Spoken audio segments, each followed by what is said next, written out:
And now, Walt Disney World Resort is proud to present the Hall of Presidents.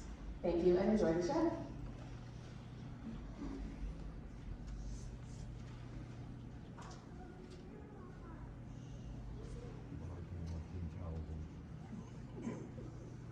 This program is dedicated to the memory of Walt Disney. In 1971, his love for America inspired the creation of the Hall of Presidents, a place to celebrate the optimism and goodwill he saw at the heart of the American story.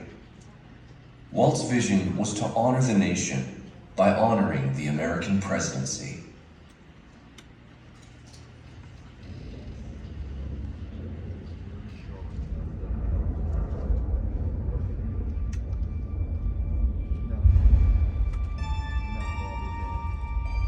It is 1783, and the smoke is clearing in the wake of the Revolutionary War.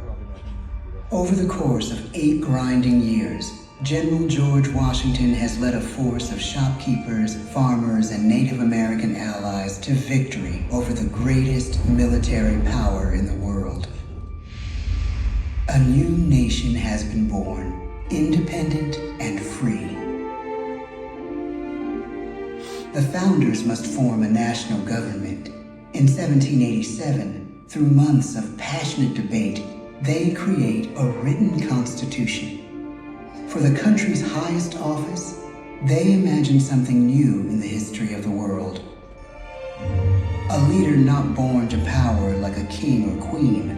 A leader who has not seized power through conquest. A leader not separate from the people, but elected by the people. From among the people. We, the people.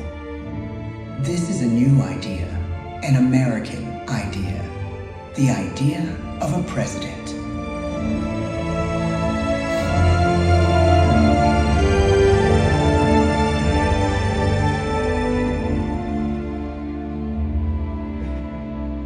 The people don't know exactly what a president will be, but there is little doubt who it will be.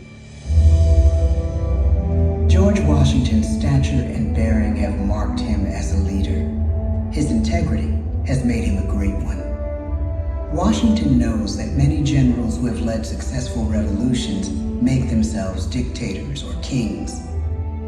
Instead, he steps down from power and retires to his home, Mount Vernon. The world takes note, and George Washington becomes the symbol of American ideals. In the first presidential election, it's Washington by a landslide. The only doubt seems to be his own. He writes, "Integrity and firmness is all I can promise.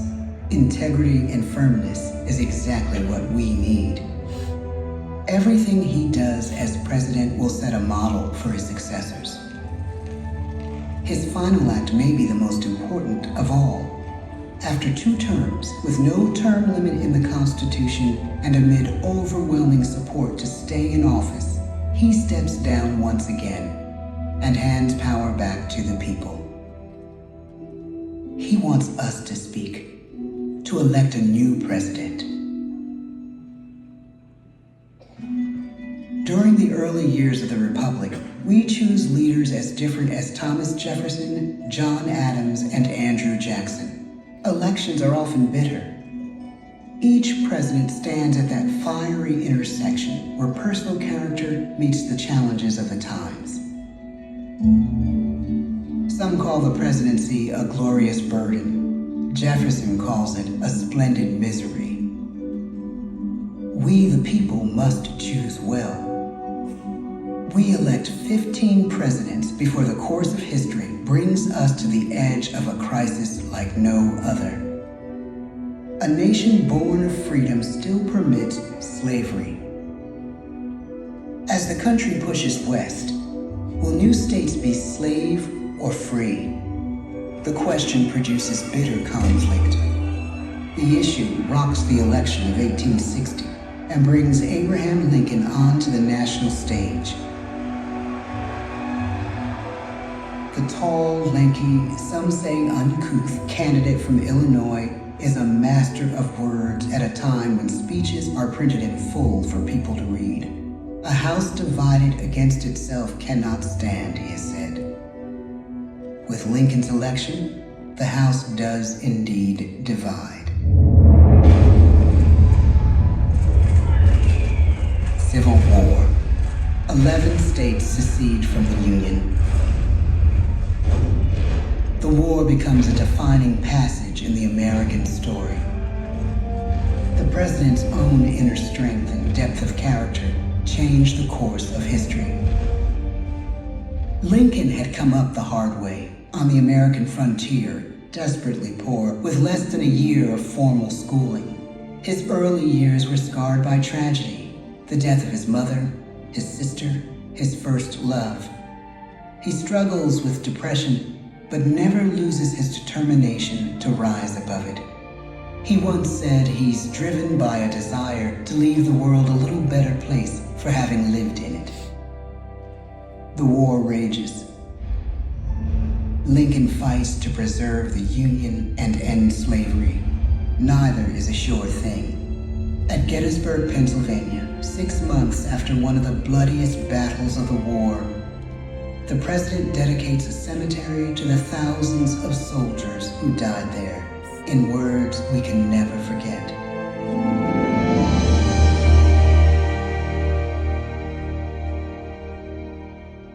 "47 years ago, our fathers brought forth on this continent a new nation, conceived in liberty and dedicated to the proposition that all men are created equal. Now we are engaged in a great civil war, testing whether that nation or any nation so conceived and so dedicated can long endure. We are met on a great battlefield of that war.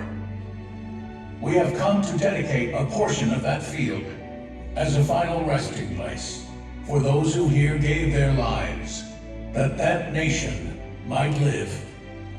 It is altogether fitting and proper that we should do this.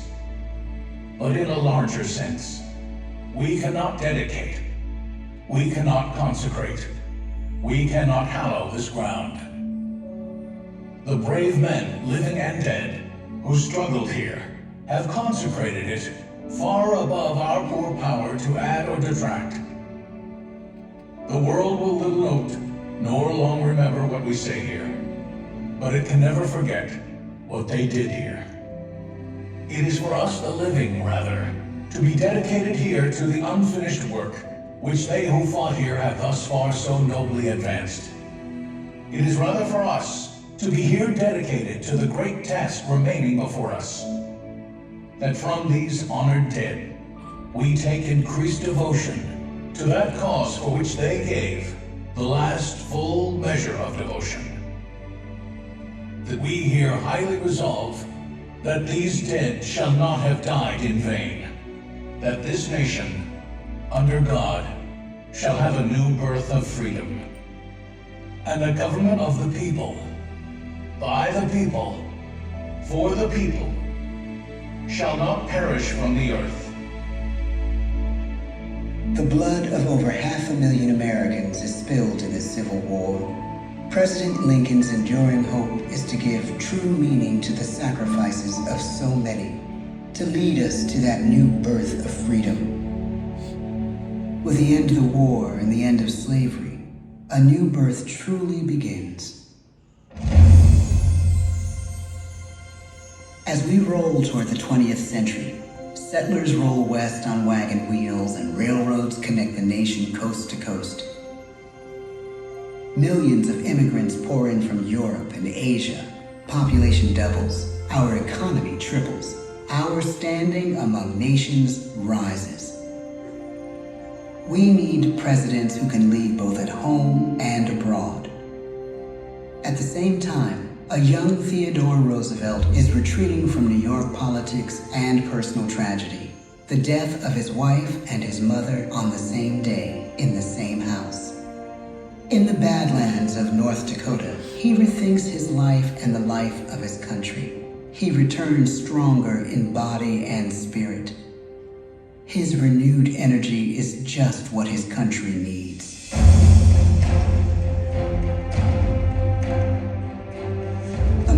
American industry is booming, but social tensions are rising.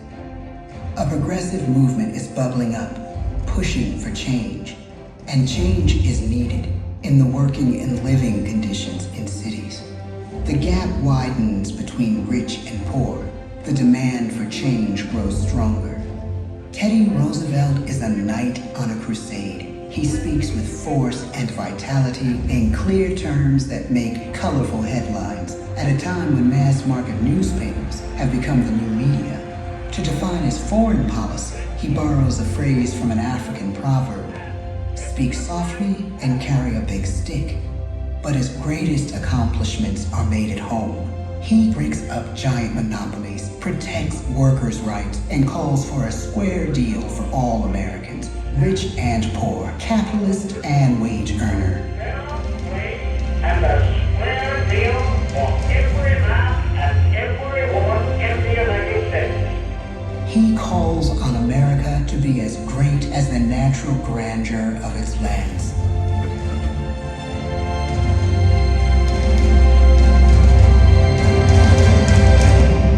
Keep your eyes on the stars and your feet on the ground, he tells us. And we do.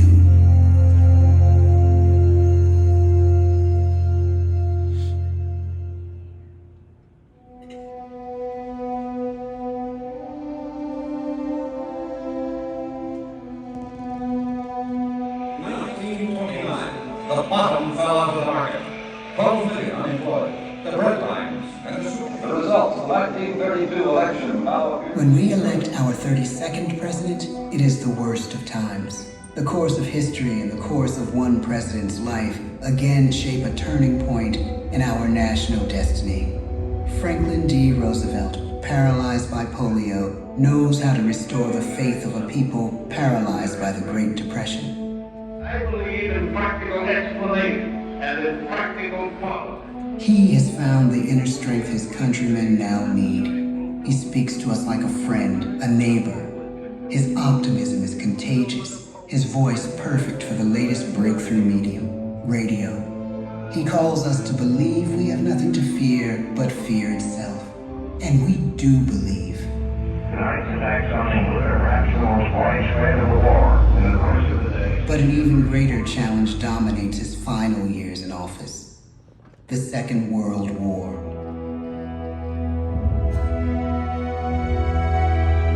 We must be the great arsenal of democracy. This is an emergency as serious as war itself. We stun the world with our production. When bombs fall on U.S. troops in Pearl Harbor, he calls us to fight on the war front and sacrifice on the home front.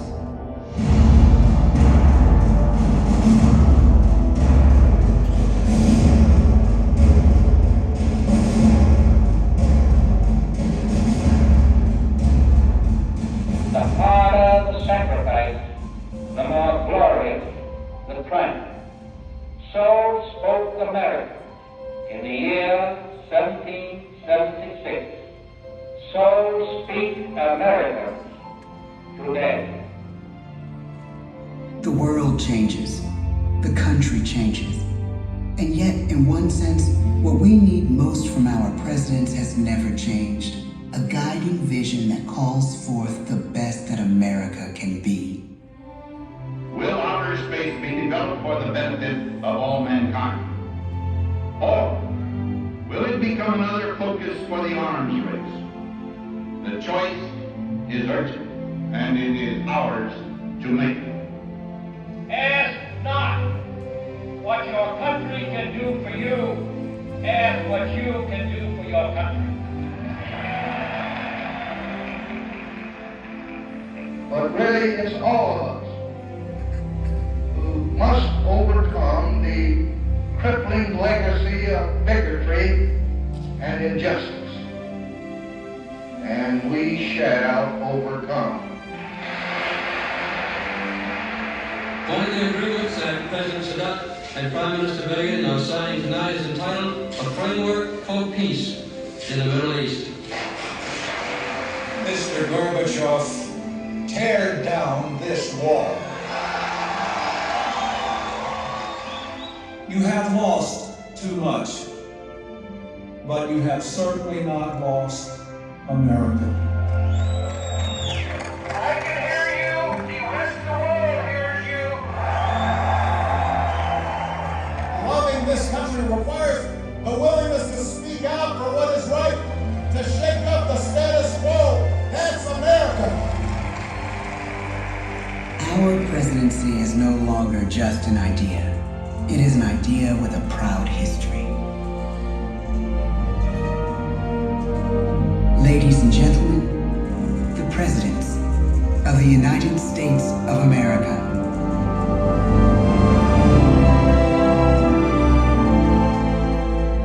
George Washington, John Adams, Thomas Jefferson, James Madison, James Monroe, John Quincy Adams, Andrew Jackson, Martin Van Buren, William Henry Harrison, John Tyler, James K. Polk, Zachary Taylor, Millard Fillmore, Franklin Pierce, James Buchanan, Abraham Lincoln, Andrew Johnson, Ulysses S. Grant, Rutherford B. Hayes, James A. Garfield, Chester A. Arthur, Grover Cleveland, Benjamin Harrison, William McKinley, Theodore Roosevelt, William Howard Taft, Woodrow Wilson, Warren G. Harding, Calvin Coolidge, Herbert Hoover, Franklin D. Roosevelt, Harry S. Truman, Dwight D. Eisenhower, John F. Kennedy, Lyndon B. Johnson, Richard M. Nixon, Gerald R. Ford, Jimmy Carter, Ronald Reagan, George Bush, Bill Clinton, George W. Bush, Barack Obama, Donald Trump.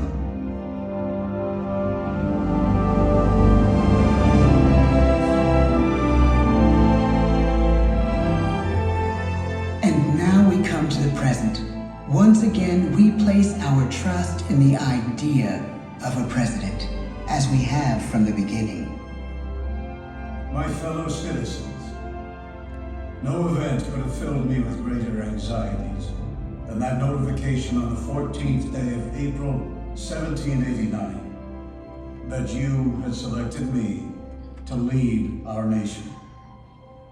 But it was with the confidence of my fellow citizens that I took an oath.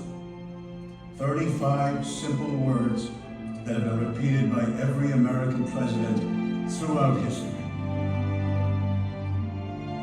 I, Joseph Robinette Biden Jr., do solemnly swear that I will faithfully execute the office of President of the United States, and I will, to the best of my ability, preserve, protect, and defend the Constitution of the United States. So help me God. The presidency of the United States is a role unique in the world. an office entrusted to each president by us, we the people. Therein lies the genius of that new idea, now over 200 years old. A new idea our presidents have turned into a great American idea again and again.